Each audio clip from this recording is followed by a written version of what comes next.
Всем привет, друзья! Вы на канале Safe A World.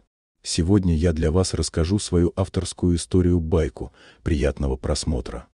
В одном из уголков Южной Азии, известном своими густыми джунглями и шумными реками, жила женщина по имени Аиша. Ее деревня располагалась недалеко от национального парка, где слоны были неотъемлемой частью местной экосистемы. Аиша была известна в своей деревне как страстная природоохранница. Она с детства помогала бабушке ухаживать за ранеными животными и лечить их традиционными методами, передаваемыми из поколения в поколение. Однажды, возвращаясь домой через лес после сбора лечебных трав, Аиша услышала странные звуки, доносившиеся из зарослей. Это было что-то среднее между плачем и хрипами. Любопытство, смешанное с тревогой, заставило ее пойти на звук. Недалеко от тропы она увидела молодого слоненка, который, очевидно, потерялся и застрял в небольшой грязевой яме. Его мама, должно быть, была где-то поблизости, но, вероятно, из-за браконьеров стадо вынуждено было уйти, и малыша случайно оставили позади. Аиша, осмотрев слоненка, поняла, что он не только напуган, но и едва держится на 4 худеньких ногах от истощения. Она не стала медлить и, рискуя своей безопасностью, отправилась в деревню, чтобы собрать помощь. Организовав небольшую команду из местных жителей, Аиша вернулась к слоненку, прихватив с собой воду и еду. Освободив малыша из грязи, они напоили его и накормили. Аиша понимала, что он нуждается в матери, и маловероятно, что выживет в джунглях один. Она решила, что добросердечный слон достоин шанса, и договорилась с охранниками национального парка о временном приюте, пока им не удастся его вернуть в стадо. Прошло несколько недель, которые пролетели для зоозащитников в постоянных хлопотах. Аиша все это время заботилась о своем подопечном, которого она назвала Амар. Каждый день она проводила с ним, учила его находить пищу и питье, показывая, как избавиться от страха перед реками.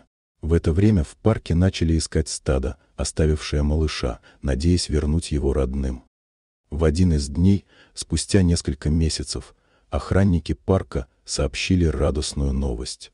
В окрестностях было замечено стадо, которому мог принадлежать Амар. С тяжелым сердцем, но с огромной надеждой Аиша согласилась на его выпуск. Найденное стадо действительно оказалось родным, и встреча прошла более чем трогательно. Мать Амара обняла его своим длинным хоботом, и вся группа, казалось, приняла его обратно с облегчением и радостью. Прошли годы.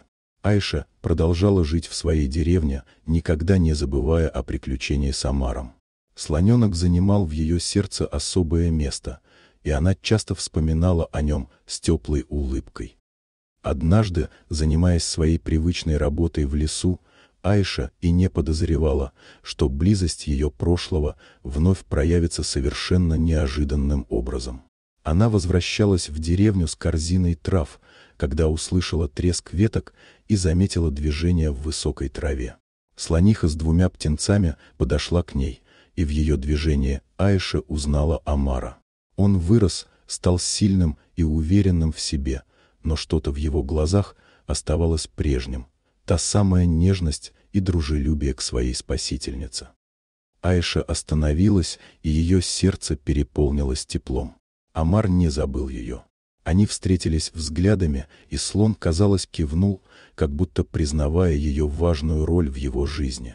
Это была мгновенная гармония между человеком и животным, момент, который напомнил ей, что за каждым спасением следует не только благодарность, но и нескончаемая связь. Эта встреча укрепила Аишу в ее убеждении, что ее миссия по защите природы была не напрасной. В этот раз Амар вернулся не один, а с семьей так же, как и она верила, что каждый спасенный приносит в мир добро и любовь, которая множится и возвращается навечно. Дорогие друзья, если вам понравилось видео, поставьте лайк, а также подписывайтесь на канал, где наши авторские истории выходят каждый день.